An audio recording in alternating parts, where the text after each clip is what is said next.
Adani group के stocks में पिछले कुछ दिनों से काफी ग्रोथ देखने को मिली है। इससे अदानी इन्वेस्टर को काफी ज्यादा फायदा हुआ है। लेकिन क्या ये बुल रैली ऐसे ही चलती रहेगी और क्या 2024 के इलेक्शन रिजल्ट से इस पर किस तरह से असर हो सकता है? ऐसे कई सवाल है। लेकिन क्यों अदानी के स्टॉक्स इतने ज्यादा भाग रहे हैं? ऐसी क्या वो न्यूज और फैक्ट्स है जो आपको जानना इम्पोर्टेंट है अगर आप शेयर मार्केट में इन्वेस्टमेंट करते हो तो। गौतम अदानी, जिनकी नेटवर्थ $70 बिलियन प्लस है और उनकी स्टॉक मार्केट में 7 लिस्टेड कंपनीज है। अगर आप पास्ट 3 ईयर से इन कंपनीज का परफॉर्मेंस और रिटर्न्स देखेंगे तो आपको पता चलेगा कि उन्होंने एवरेजली 819% का रिटर्न्स दिया है, जो कि शॉर्ट ड्यूरेशन में ये रिटर्न्स काफी ज्यादा है। जनवरी 2023 तक अदानी ग्रुप के शेयर स्टॉक मार्केट में अच्छी ग्रोथ कर रहे थे, लेकिन 24 जनवरी 2023 को अदानी ग्रुप पर हिंडनबर्ग की एक रिपोर्ट सामने आती है। इस रिपोर्ट में अदानी ग्रुप पर कई गंभीर आरोप लगाए जाते हैं। आपको बता दूं, हिंडनबर्ग रिसर्च एक US based investment research firm है, जो कि नेथन एंडरसन ने 2017 में इस कंपनी को स्टार्ट किया था। ये research firm share market, equity, credit और डेरिवेटिव्स पे रिसर्च करती है। इस रिसर्च में वो स्टॉक मार्केट में कहीं गलत तरह से पैसों की हेराफेरी तो नहीं, या फिर कंपनीज के अकाउंट मिसमैनेजमेंट तो नहीं हो रहा, जैसे कि स्टॉक मैनिपुलेशन। इन सब पर ये कंपनी रिसर्च करती है और एक रिपोर्ट पब्लिश करती है। बट ये बात काफी लोगों को पता नहीं होगी। हिंडनबर्ग एक इन्वेस्टमेंट फर्म होने के साथ ही वो एक शॉर्ट सेलिंग कंपनी भी है।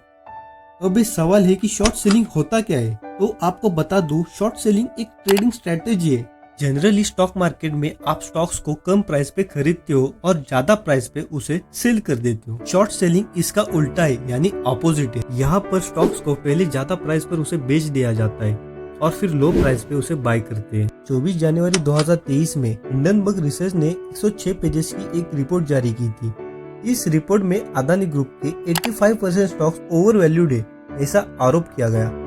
इसके साथ इस रिपोर्ट में अदानी ग्रुप पर फ्रॉड कंपनीज बनाकर स्टॉक मैनिपुलेशन के भी आरोप लगे थे। रिपोर्ट के बाद 25 जनवरी को अदानी ग्रुप की लिस्टेड कंपनीज में गिरावट का दौर शुरू हुआ। हालांकि अदानी ग्रुप ने इस रिपोर्ट के आरोप को रिजेक्ट किया और ये एक कंस्पिरेसी है, यानी साजिश है, ये बताया गया।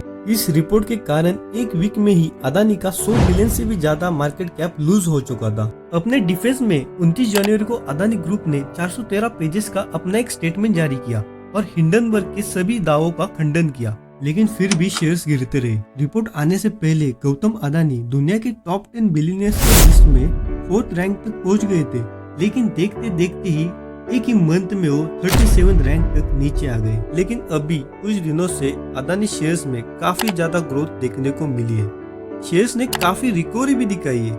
इसके पीछे रीजंस है और वो आपको जानना इम्पोर्टेंट है। फर्स्ट रीजन, 22 मई 2023 को सुप्रीम कोर्ट ने अदानी ग्रुप को क्लीन चिट दी थी। सुप्रीम कोर्ट के पैनल ने ये कहा था कि अदानी ग्रुप के शेयर्स में मैनिपुलेशन करने के कोई भी प्रूफ नहीं मिले।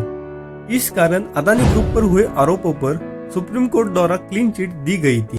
सेकेंड रीजन, रिसेंटली 5 दिसंबर 2023 को अमेरिका गवर्नमेंट ने अदानी ग्रुप को हिंडनबर्ग एलिगेशन पर क्लीन चिट दी। यूएस गवर्नमेंट के द्वारा की गई इन्वेस्टिगेशन में हिंडनबर्ग एलिगेशन को गलत ठहराया और साथ ही अदानी ग्रुप को श्रीलंका में चल रहे कोलंबो पोर्ट टर्मिनल डेवलप करने के लिए भी सपोर्ट मिला।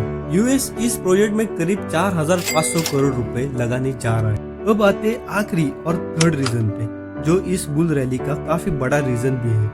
रिसेंटली हुए स्टेट इलेक्शंस में 4 में से 3 राज्य में, यानी मध्य प्रदेश, राजस्थान और छत्तीसगढ़ में बीजेपी ने जीत हासिल की, जिससे एक्सपर्ट का ये अनुमान लगा है कि बीजेपी गवर्नमेंट के गवर्नेंस और डेवलपमेंट से भारत के लोग खुश है और बीजेपी 2024 का इलेक्शन, जो कि लोकसभा इलेक्शन है, वो जीत सकती है।